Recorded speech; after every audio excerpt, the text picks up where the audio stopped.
It's unbelievable the degree to which our sanity depends on a functioning sociological structure. And here's why. Well, first of all, you kind of need to know what to do every day. You have to have a routine, because you're an animal, you know. And, you know, if you have a dog or a cat, dogs are a really good example of this. Dogs like routine. They like to be walked the number of times a day that they're supposed to be walked, and they get quite sick very rapidly if you don't routinize their days. Children are exactly the same way. Now, you can overdo it, right? But still, you know, you need to know approximately when you should get up. It should be approximately the same every day. You need to know approximately when you're going to eat. You need to know what you're going to eat. You need to know who you're going to eat with. You need to know where to buy your food. It's like 80% of your life, 70% of your life, something like that, consists of those things that you do every single day, that you repeat. Well, so you need structure, you need predictability, and you need more of it than you think, just to keep you sane.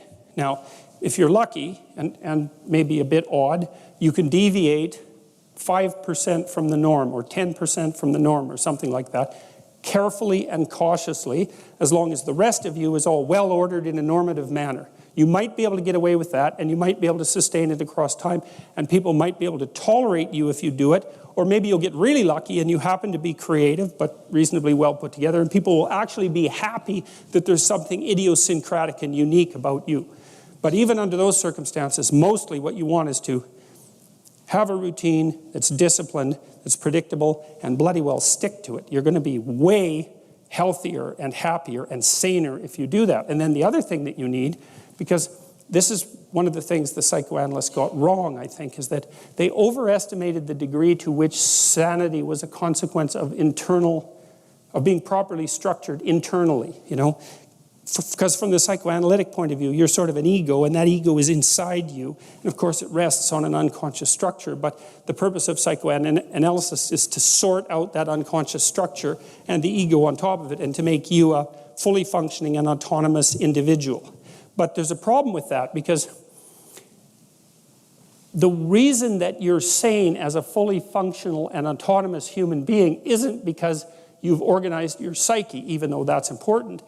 The reason that you're sane if you have a well-organized unconscious and ego is because other people can tolerate having you around for reasonably extensive periods of time, and will cuff you across the back of the head every time you do something so stupid that people will dislike you permanently if you continue.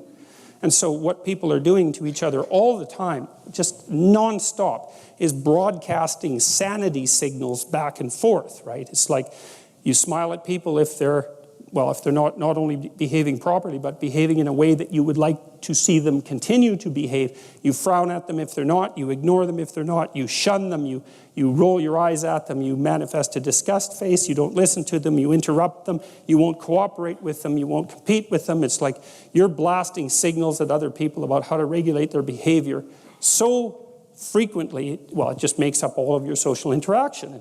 That's why we face each other, and we have emotional displays on our face, and we're looking at each other's eyes, and we know as much as we can about what's going on with each other, given that we don't have immediate access to the contents of their consciousness. And so partly what you're doing with your routine is establishing yourself as a credible, reliable, trustworthy, potentially interesting human being who isn't going to do anything too erratic at any moment.